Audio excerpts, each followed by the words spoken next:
Hacemos, Señor Jesús, nuestro acto de fe en tu presencia llena de amor aquí en medio de nosotros. Gracias, Señor, por el don de la fe, porque podemos creer en tu resurrección. Podemos decirle al mundo que tú vives, que tú cumples la promesa que hiciste de estar con nosotros todos los días hasta la consumación de los siglos. Gracias, Jesús, porque nos reúnes esta mañana en torno a ti para darnos tu mensaje, porque eres el Maestro, para comunicarnos tu Santo Espíritu. Nos reúnes para oír también nuestras oraciones. Nos reúnes para darnos a cada uno un mensaje personal a través de tu palabra.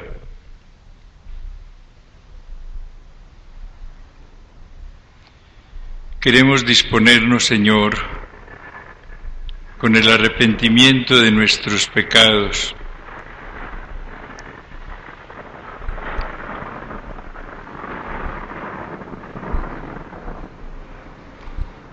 Todos, Señor, hemos fallado en una u otra virtud. Tú conoces las debilidades de cada uno de nosotros, pero sabes, Señor, que en medio de nuestras miserias queremos agradarte, queremos avanzar, queremos formarnos cada día más. Por eso te pedimos que derrames tu espíritu de santidad sobre nosotros en esta mañana de una manera especial. Tú nos santificas por medio de tu espíritu. Queremos abrirnos, oh Espíritu Santo, a tu acción en nosotros. Muchas veces te hemos dejado relegado a un segundo plano. Te hemos dejado solamente en un rincón de nuestras vidas. No te hemos dejado actuar como tú quieres. En esta mañana te abrimos nuestros corazones con mucho amor. Te decimos que entres como Señor, que tomes posesión de nuestras vidas, que arranques lo que no te agrade en nosotros, destruyas cualquier ídolo y nos llenes de tu paz en primer lugar. Nos abraces en tu amor divino, nos enseñes a vivir con sentimientos cristianos.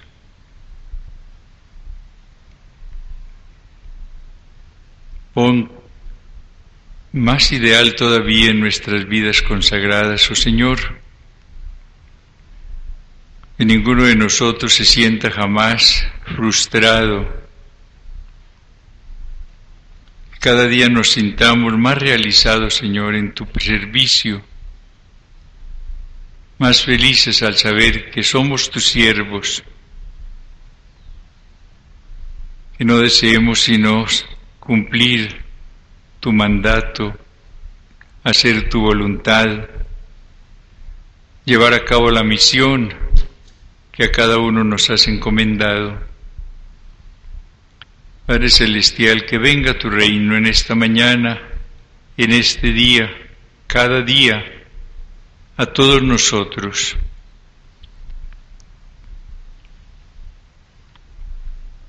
Te pedimos, oh María, que ruegues por nosotros, tus hijos, que aprendamos de ti la fidelidad al Señor, la humildad en el servicio,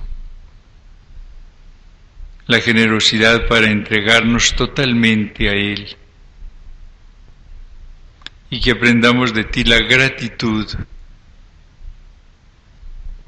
que vivamos en una constante acción de gracias como tú, porque el Señor hace maravillas en cada uno de nosotros también. Dios te salve María, llena eres de gracia, el Señor es contigo. Bendita tú eres entre todas las mujeres, bendito es el fruto de tu vientre, Jesús.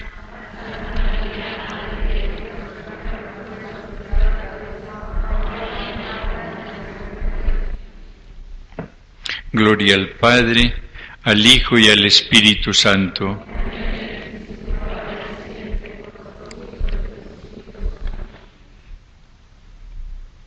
En el retiro anterior hablamos de la pastoral que está realizando la diócesis, pastoral bíblica, como todos, sacerdotes, religiosas, fieles, estamos empeñados en 4 fines. Amar la palabra del Señor como un regalo que nos haga el Espíritu Santo, primero. Conocer después progresivamente, con la luz de ese mismo Espíritu, esa palabra divina que Él ha inspirado. Tercero, llevarla a la vida, a la práctica, orarla. Y cuarto, difundirla en el medio en el cual le toque actuar a cada uno de nosotros. Y vamos a centrar estos retiros en textos de la palabra del Señor, para que esa palabra que, como nos lo dice ella misma, es útil para todo, es útil para enseñar, es útil para corregir, es útil para consolar, es útil para educar en la justicia, nos vaya dando la luz, la fuerza, el consuelo, todo lo que necesitamos en cada circunstancia de nuestra vida. Hoy vamos a centrar nuestra reflexión en el capítulo 3 de la carta de San Pablo a los Colosenses, porque allí el apóstol invita a resucitar con Cristo y tener entonces como resucitados con Cristo sus criterios, sus aspiraciones, su santidad. Es un texto maravilloso que a través de distintas frases va sin duda a llegarnos muy a lo hondo de nuestro ser y nos va tal vez a corregir o nos va a consolar o nos va a animar y nos va en una palabra a educar en la justicia, en la santidad. Vamos a leer progresivamente el capítulo y nos vamos a detener en algunas de estas frases para hacer algunas cortas reflexiones. Así pues, dice el apóstol a los Colosenses en este capítulo 3, si habéis resucitado con Cristo, buscad las cosas de arriba donde está Cristo sentado a la diestra de Dios. Es importantísima esta primera afirmación, haber resucitado con Cristo, porque uno puede limitarse a celebrar la Pascua del Señor como un acontecimiento muy importante, tal vez el más importante del año, creer en la muerte de Jesús, su muerte redentora, y en su gloriosa resurrección de entre los muertos, pero sin pensar en la aplicación de esta resurrección, sin pensar en la inserción de cada uno de nosotros en esa Pascua del Señor, o sea, en morir nosotros con Cristo y resucitar nosotros con Cristo. Cristo muere, el cristiano debe morir con Él. No se trata de una muerte natural, como la que tuvo Él en ese momento. Se trata en nosotros de una muerte a todo lo que sea el pecado, para resucitar con Cristo a una vida de santidad. Si no llevamos la Pascua a nuestras vidas, si nos limitamos únicamente a contemplar a Cristo que muere y que resucita, pero nos quedamos como meros espectadores, la Pascua en realidad nos servirá de muy poco, la Pascua del Señor. Pero la invitación que se nos hizo el Sábado Santo, lo recuerdan muy bien en esa vigilia maravillosa, fue la de morir al pecado y resucitar con Cristo a una vida nueva. Y esa lectura de San Pablo a los Romanos terminaba con un programa maravilloso: muertos para el pecado y vivos para Cristo Jesús. Vivos para Dios en Cristo Jesús. Por eso, esta carta parte de ese hecho, de que nosotros de veras hayamos resucitado con Cristo, que no nos hayamos contentado con pensar en la muerte y resurrección del Señor, sino que se haya dado en cada uno de nosotros, en la Pascua que pasó, una verdadera conversión, un odio a todo lo que sea pecado, un morir a todo lo que sea pecado, para haber resucitado con Cristo a una vida de gracia, a una vida de santidad. Démosle mucha importancia a ese hecho. Todo lo de Cristo es para nosotros. Nosotros debemos estar unidos con Cristo en todo. Somos miembros de un cuerpo místico de Cristo. Debemos tener, como dice San Pablo, los sentimientos de Cristo.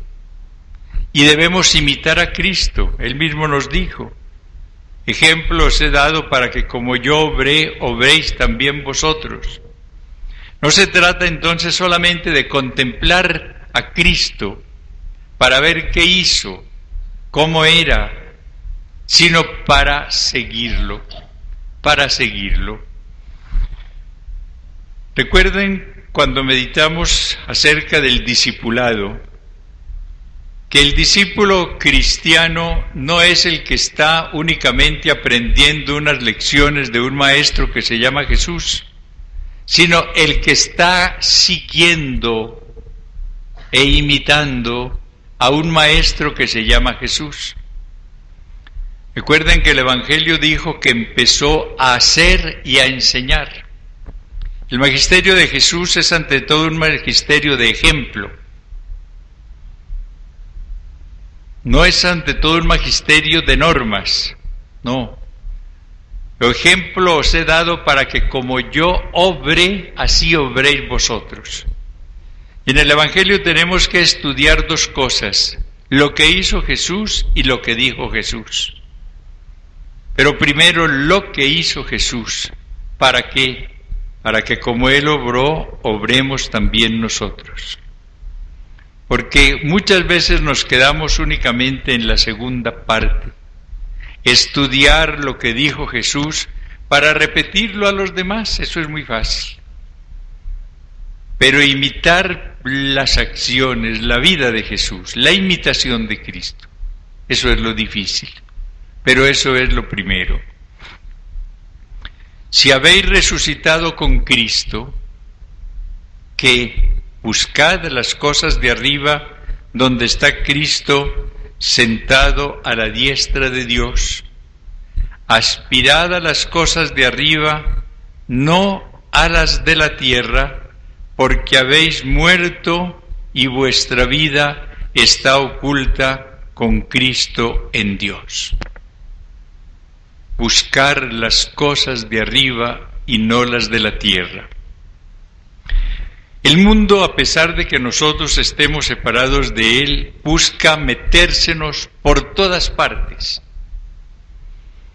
Y es el peligro que tenemos, sacerdotes y religiosas, es ese: irnos contaminando con el mundo, que se nos mete a través de periódicos, a través de televisión, a través de conversaciones, a través de afiches. El mundo quiere meterse por todas partes y dominarnos de nuevo. Y muchas veces uno empieza sin darse cuenta a desear cosas de la tierra. Y la invitación de la Pascua del resucitado es otra. Buscad las cosas de arriba. Buscad las cosas del cielo, no las de la tierra. Tenemos que vivir en la tierra, claro está.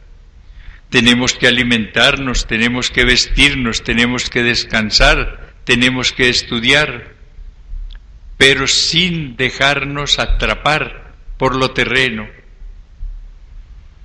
Y por eso necesitamos una vida de oración muy intensa para ir descubriendo qué mundo se está entrando en nosotros, qué criterios mundanos ya están actuando en nosotros, qué preocupaciones temporales nos están absorbiendo, qué cosas mundanas nos están atrayendo. La resurrección con Cristo es un buscar únicamente lo de arriba. ¿Por qué? Porque el cristiano debe ser un muerto a todo lo que sea mundo. Estáis muertos, habéis muerto y vuestra vida está oculta con Cristo en Dios. Muertos para el pecado y vivos para Dios en Cristo Jesús. No olviden la consigna de San Pablo. Muertos para el pecado. Estáis muertos. Muertos al pecado. Vivos para Cristo el Señor. Y esa frase tan linda, vuestra vida oculta con Cristo en Dios. Uno de los peligros que tenemos nosotros es el de querer aparecer, el de desear ser honrados en el medio donde vivimos, ir ocupando un puesto cada vez más importante en el aprecio de los demás, figurar. Y la consigna es otra, estar ocultos con Cristo en Dios. Una de las cosas que admira, por ejemplo, en Carlos de Foucault es esa. Él deseaba, una vez que recibió la gracia de la conversión, ocupar el último lugar. Esa era su consigna, ocupar el último lugar. Y nosotros a veces estamos buscando el primer lugar. Qué bueno que tuviésemos ese anhelo de vivir ocultos con Cristo en Dios. Que inclusive pasemos hasta muy desapercibidos en las mismas comunidades, no importa. Ocultos con Cristo en Dios. Una vida sencilla, de unión con el Señor, sin estar anhelando esto o aquello. Si viene, claro, una responsabilidad, recibirla, porque eso es lo que quiere el Señor. Allí va a haber más sufrimientos que en la vida tranquila que se llevaba antes, porque generalmente un puesto de responsabilidad lo que lleva consigo es sufrimientos, preocupaciones, penas, pero que el deseo sea estar ocultos con Cristo en Dios. Qué consigna tan preciosa, totalmente opuesta a lo del mundo. El mundo tiene como consigna ascender, figurar, lo que va viendo uno en los políticos, lo que va viendo uno en los ejecutivos, lo que va viendo uno en los trabajadores, a ver cómo ascienden y ascienden y ascienden. El cristiano que ha resucitado con Cristo y está muerto al pecado, desea algo distinto, estar oculto con Cristo en Dios. Cuando aparezca Cristo, vida vuestra, entonces también vosotros apareceréis gloriosos con Él. Para nosotros va a haber una glorificación, pero ¿cuándo? Después de la muerte, no ahora. Cuando aparezcamos con Cristo delante del Padre, si fuimos los siervos del Señor, seremos glorificados con Él. Alégrate, siervo bueno y fiel, entra en el gozo de tu Señor. Recordemos que Cristo, ¿qué hace? Lo que dice San Pablo a los filipenses: se anonada a sí mismo, se hace obediente hasta la muerte y muerte de cruz. Pero ¿qué pasa? El Padre lo resucita y lo exalta y le da el nombre que está sobre todo nombre, lo glorifica. El cristiano que ahora está muerto al pecado, a los honores con Cristo, un día será glorificado con Él. Cuando aparezca Cristo, vida vuestra, entonces también vosotros apareceréis gloriosos con Él. A nosotros nos espera una gloria, no la del mundo, la gloria que nos va a dar el Padre, la gloria que vamos a recibir con Jesús. Una gloria que esa sí vale la pena, no es esa gloria tan tonta de este mundo, es la gloria verdadera que da el Padre a Cristo y a los que están con Cristo. Y vienen entonces unas normas de acuerdo con esta vida oculta con Cristo en Dios, normas para llevar siempre a la realidad esta muerte con Jesús en la Pascua. Por tanto, mortificad vuestros miembros terrenos. Fornicación, impureza, pasiones, malos deseos y la codicia, que es una idolatría, todo lo cual atrae la cólera de Dios, y también vosotros practicáis en otro tiempo cuando vivíais en ella. Mas ahora desechad también vosotros todo esto: cólera, ira, maldad, maledicencia, palabras groseras, lejos de vuestra boca. No os mintáis unos a otros. La preocupación constante del cristiano que ha muerto con Cristo al pecado, que está oculto con Él en Dios, es la de no volver a nada que sea pecado de la vida anterior, a vivir en una continua crucifixión y mortificación. Mortificad vuestros miembros terrenos. Es una lucha contra las tentaciones que no van a faltar. La persona que crea que la santidad consiste en carecer de luchas y de tentaciones está tremendamente equivocada. Estamos en la iglesia militante. Ahora tenemos que luchar todos los días. Es una lucha que no va a terminar sino con la muerte. San Francisco de Sales, hablando del amor propio, del orgullo, decía gráficamente que moría un cuarto de hora después de nosotros. Quería insistir en esa idea. Tenemos que luchar hasta la vida, pero luchar y vencer con la fuerza del Divino Espíritu, con la gracia del Señor. Sin mí, dice Él, nada podéis hacer, pero con Él todo lo podemos en aquel que nos conforta. Cada uno debe examinar cuál es su campo más débil, en qué aspecto el demonio quiere llevarlo especialmente al pecado. Unos tienen problemas de castidad, otros tienen de humildad, otros tienen de paciencia, otros tienen de murmuración, de mal carácter. Cada uno tiene su problema especial. Es una lucha que va a tener siempre. Todos los días debe comenzar, pedir cada día esa fuerza del Divino Espíritu para ir avanzando.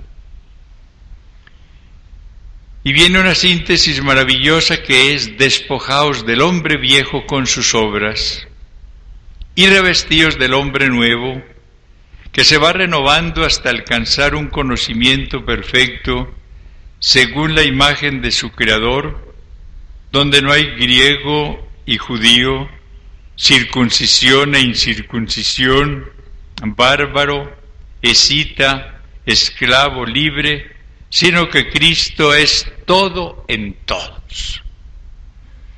Ahí está la síntesis de lo que tiene que ser nuestra vida pascual, muerte al pecado y vida divina. Despojarnos del hombre viejo con sus obras, con sus vicios, con sus concupiscencias, y revestirnos del hombre nuevo que se va renovando constantemente. La renovación no es algo que se consigue en un momento, en un grupo de oración, por ejemplo, o en un retiro espiritual, o en una Semana Santa. La renovación de la mente, la renovación del corazón, la renovación de la vida, de la persona, es algo que se va adquiriendo progresivamente. Renovarnos, despojarnos del hombre viejo y revestirnos del hombre nuevo que se va renovando hasta alcanzar el conocimiento perfecto de Cristo, o sea, la unión perfecta con Él. El cristiano tiene que vivir en una Pascua continua. Y no olviden que la Pascua tiene dos fases. Pascua quiere decir paso, no olviden. La traducción de Pascua es paso. ¿Y cuáles son los dos pasos de la Pascua? Un paso a la muerte, el primero, y un paso de la muerte a la vida. La Pascua de Jesús tuvo dos pasos. ¿Cuáles? Él, como dice San Juan, sabiendo que debía pasar de este mundo al Padre, paso, o sea, ir a la muerte, primero murió en una cruz, pero luego no se quedó allí, sino que de ese sepulcro pasó a la vida. La Pascua nuestra es siempre lo mismo, ir muriendo al pecado, en una lucha constante que va a durar toda una vida, no olviden eso, para pasar cada vez que triunfamos de la pasión, de la tentación, a una vida de mayor santidad. Uno tiene que hacerse a esa realidad, porque encuentra uno a veces personas desalentadas. Le dicen a uno: yo llevo tantos años luchando y luchando, y mire que no alcanzo todavía esta perfección. Yo leí en alguna parte que una persona que hablaba con el Señor le dijo: Señor, pero ¿por qué no me haces perfecto? ¿Por qué siempre tengo algunas caídas? ¿Por qué no me das la gracia de no tener ninguna cosa que te desagrade? Y que el Señor le dijo: ¿y qué harías entonces con el orgullo? De esas respuestas del Señor. Si uno se encontrara en un momento dado sin ningún defecto, sin ninguna falla, diría: ¡ay, qué persona tan santa, por Dios! Ya sí, soy único en el mundo. El orgullo, ¿qué haríamos con el orgullo? San Francisco de Sales, que era muy gráfico, decía que uno debía estar cambiando entre dos almohadas. La almohada de la confianza, pero que si la confianza lo está volviendo a uno perezoso y demás, entonces cambiar y ponerse sobre la almohada del temor de Dios. Entonces ir cambiando, pero estar siempre en una lucha. Mientras estemos aquí en la iglesia militante, milicia es pelea. Tenemos que estar peleando. ¿Contra quién? Contra el demonio, contra el mundo, contra la carne, contra las malas inclinaciones. Son los enemigos que encontramos siempre a lo largo de nuestra vida. Y continúa este texto maravilloso: revestíos pues como elegidos de Dios, santos y amados, de entrañas de misericordia. Fíjense que primero es un llamamiento a dejar todo lo que sea pecado, ahora no es únicamente quedar ya sin pecado, sino revestirnos de todo lo que es virtud.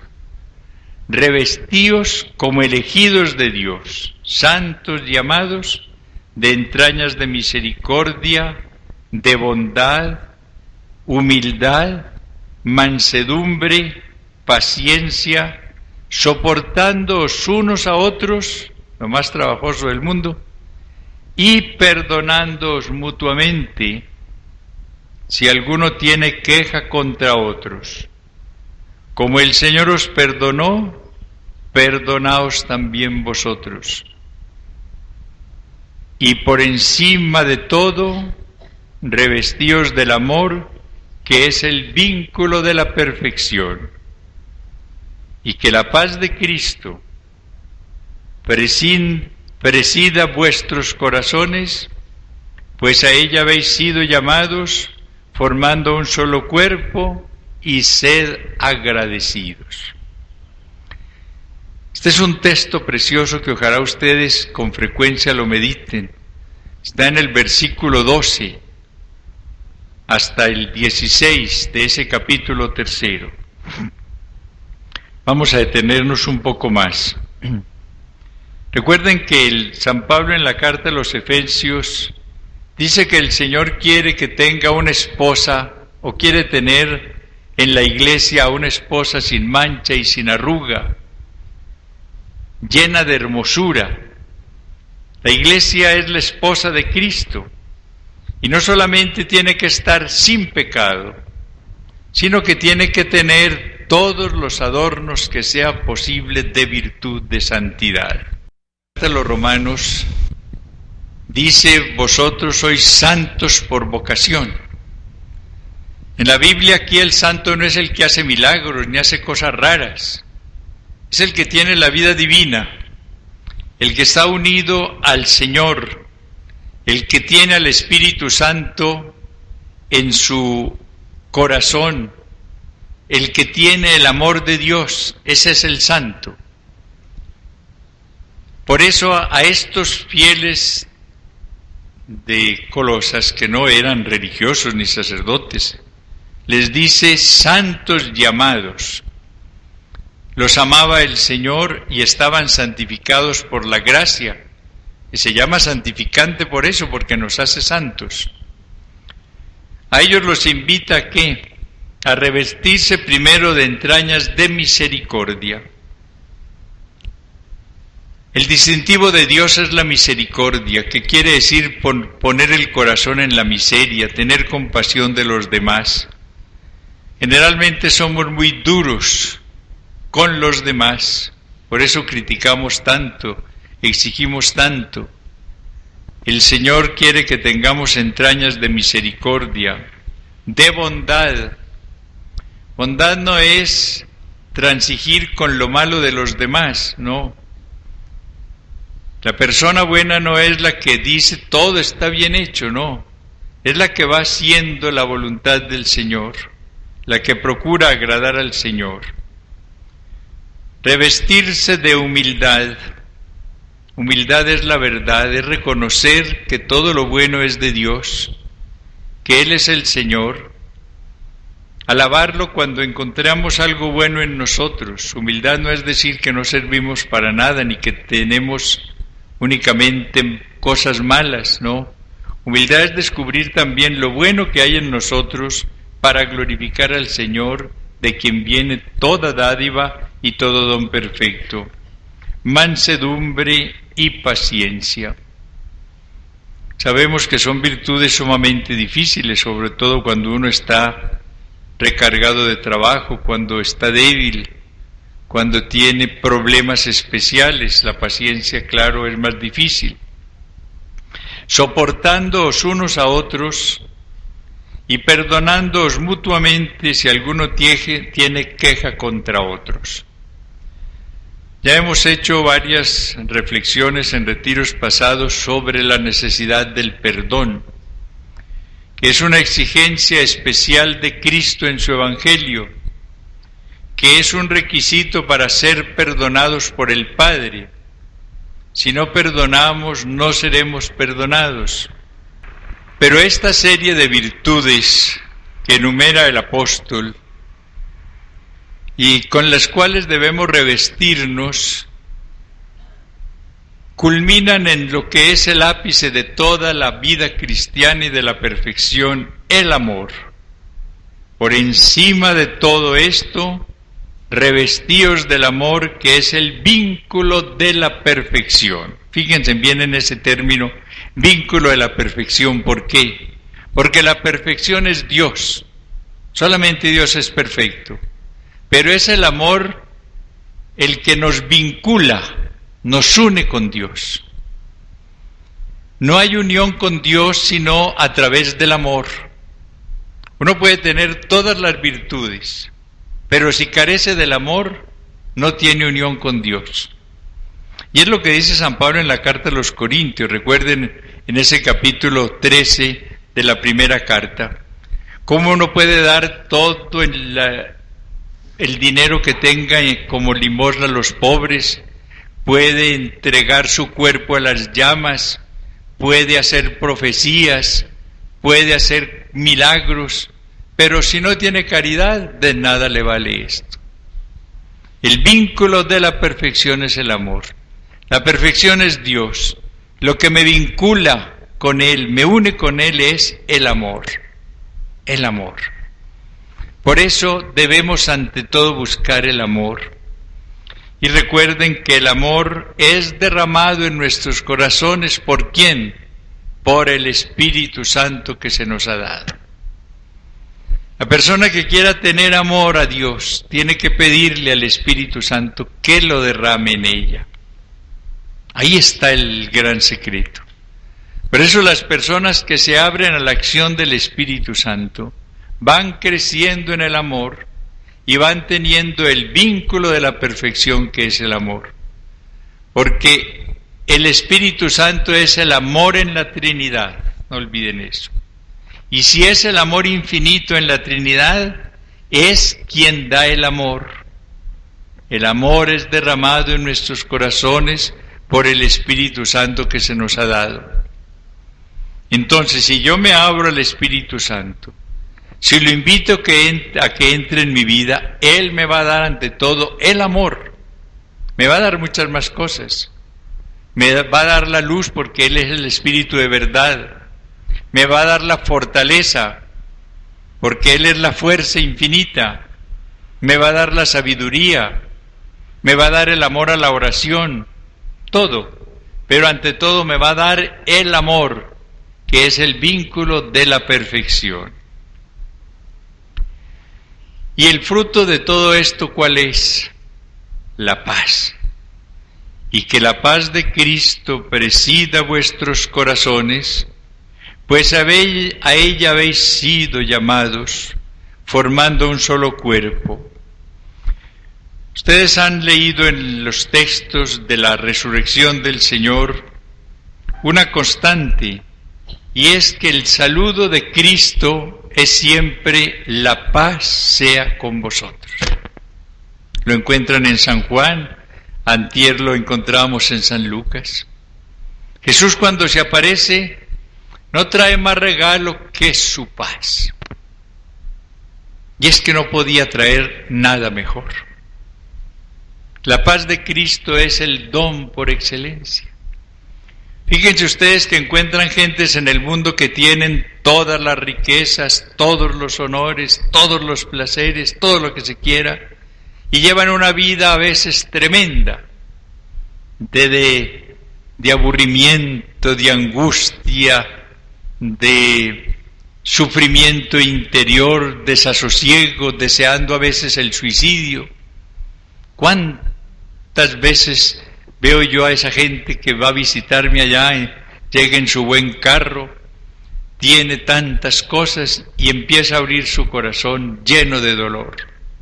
Le falta el don de la paz. Y la paz es el regalo de la resurrección. A quienes resucitan con Cristo, Él les trae el don de la paz.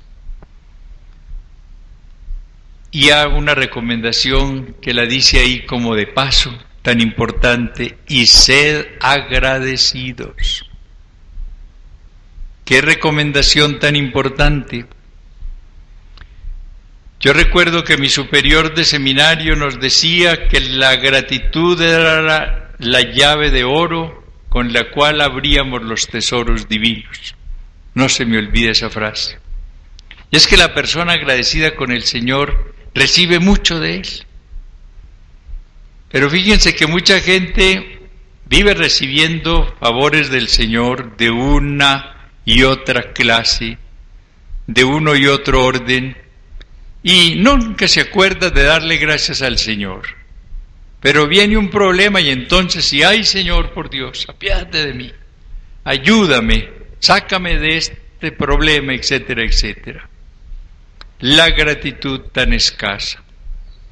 Recuerden que el Señor apenas se quejó una vez en el Evangelio, cuando curó a 10 leprosos, y solamente uno, que era samaritano, volvió a darle las gracias. Y el Señor dice, ¿pero acaso no fueron 10 los curados?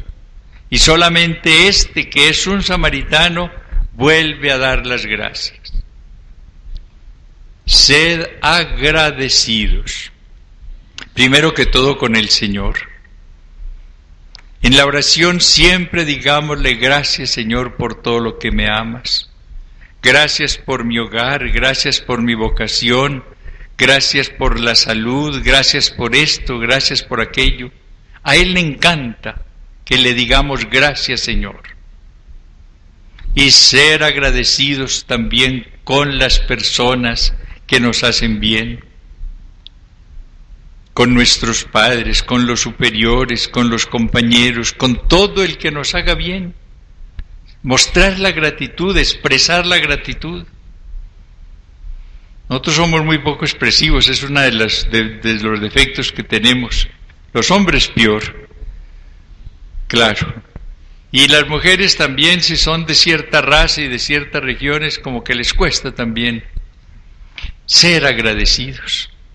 Agradecer, porque son muchos los favores que recibimos de tantas personas, y a veces nunca hay una palabra de gratitud.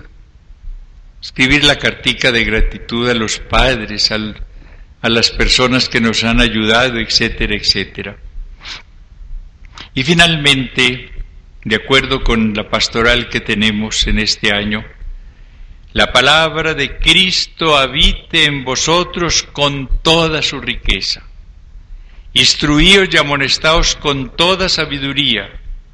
Cantad agradecidos a Dios en vuestros corazones con salmos, himnos y cánticos inspirados. Y todo cuanto hagáis de palabra o de obra, hacedlo todo en el nombre del Señor Jesús, dando gracias por su medio a Dios Padre. Entonces, que la palabra de Dios habite en nosotros con toda su riqueza. Estamos viviendo un momento muy importante en la diócesis. Estamos dedicados a una pastoral bíblica, conocer, amar, difundir, vivir la palabra del Señor. Pero eso tiene que empezar por nosotros. Hicimos los ejercicios del clero sobre ese tema, la palabra de Dios, para enamorarnos más de ella. Estamos insistiéndole a las religiosas, llenémonos de la palabra del Señor, amémosla, conozcámosla, vivámosla, difundámosla. Es lo que hoy nos recomienda este texto maravilloso, que la palabra de Cristo, la palabra de Dios, habite en vosotros con toda su riqueza. Instruirnos en ella, conocerla, leerla con amor, revisar nuestra vida a la luz de esa palabra del Señor, hacer los círculos juveniles en torno a la palabra del Señor. Un texto como este, díganme, para analizarlo en un grupo de jóvenes, ¿qué no les diría? A veces nos ponemos a pensar, ¿qué le voy a decir a estos muchachos? La palabra del Señor, una parábola, un texto, un salmo, textos maravillosos de los proverbios, de la sabiduría, las enseñanzas de Jesús en el Evangelio ante todo, lo que el Espíritu Santo hizo en la iglesia primitiva, estas cartas maravillosas de San Pablo, la carta de San Juan, sobre todo la primera. ¡Cuánta riqueza para la oración, para la reflexión entre nosotros y en los grupos apostólicos! Y todo cuanto hagamos, de palabra o de obra, hacerlo todo en el nombre del Señor Jesús, para su gloria. Así no vamos a perder el mérito. Así vamos a ganar en todo cuanto hagamos. Puede ser barrer una cocina, o mondar unas papas, o dar una clase, o hacer una conferencia, cualquier cosa. Lo que le da el valor a esa obra es el amor con que se haga. Hacerla en el nombre del Señor Jesús. Hacerla para gloria del Señor. No únicamente porque toca. No, pues es que si no lo hago me regañan, no voy a aguantar a la superiora.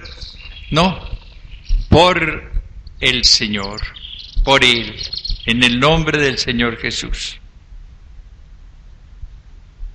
Y todo hacerlo vuelve sobre la idea de la gratitud, dando gracias por medio de Dios, por medio de Jesús, a Dios Padre. Qué síntesis tan maravillosa esta.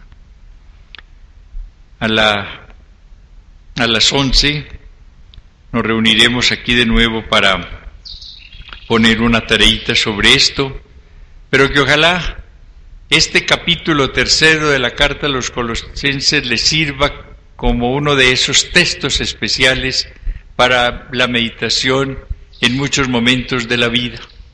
Hay más sabiduría allí de la que nos imaginamos. Entonces ahora sigue la reflexión personal. Yo les he recomendado que traigan la Biblia a estos retiros. No sé cuántas la traerían.